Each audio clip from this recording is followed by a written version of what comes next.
Good morning students. Today we are going to start exercise 10.5 question number 5. Question number 9. So in the question number 9 it is given that two circles are there which are intersecting at point B and C. Through point B two line segments ABD, ABD and PBQ is drawn. So this is the intersection point of these two lines which intersect at the circles at A, D and P, A, D and P respectively. Prove that angle ACP is equals to angle QCD. You need to prove that these two angles are equal. Since we know that how to do the construction, first of all AP is adjoint DQ. So we know that these are the two chords. So they are subtending the two angles, that is ACP and ABP. So they are equal because angles subtended in the same segment are equal.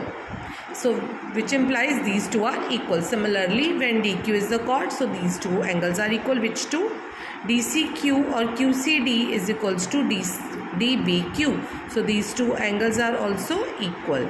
These two are equal and these two are equal. Now we can say that these two are vertically opposite angles because these are the two line segments which are meeting at point B.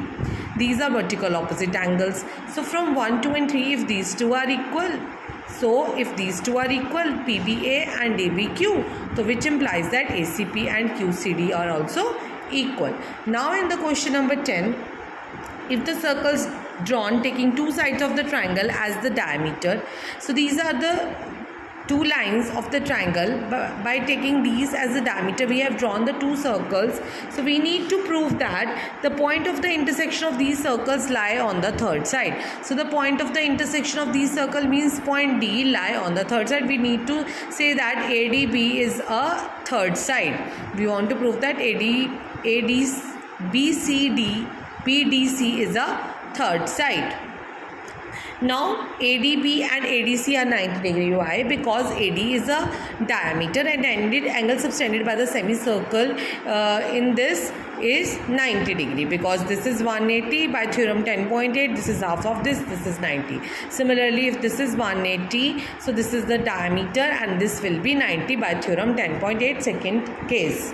So these two are 90 degree. Their sum will give you 180 degrees. So it means D lies on BC. BC is the third side and D lies on BC. So therefore the point of the intersection lies on BDC. So therefore this is the third side of the triangle. Now in the question number 11, ABC and ADC are the two right angles. ABC and ADC are the two right angle triangles. We need to, they have the common hypotenuse AC. So this can be taken as common AC. We need to prove that angle CAD and angle CBD. CAD and angle CBD are equal.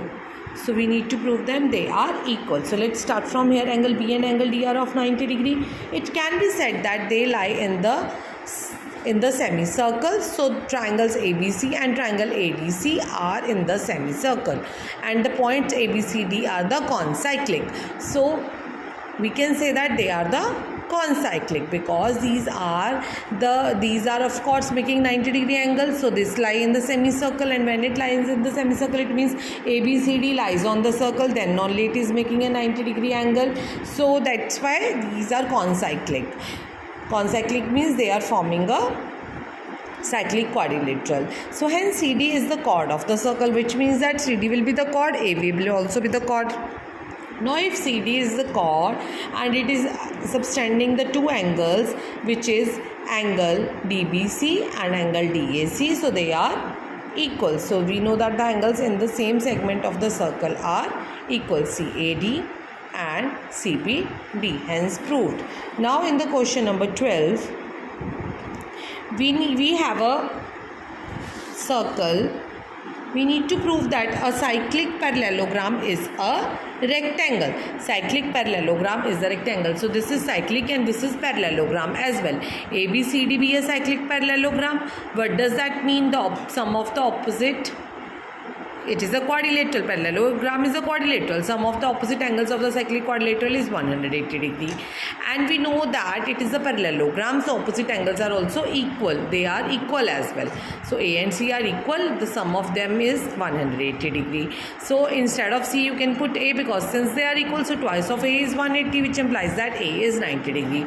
And we know that if in a parallelogram one of the angle is 90 degree, it is a rectangle. So therefore it is a rectangle. So we have proved that a cyclic parallelogram is always a rectangle. So with this, our exercise is finished and chapter is also finished. Students, please complete this work. Thank you. Have a nice day.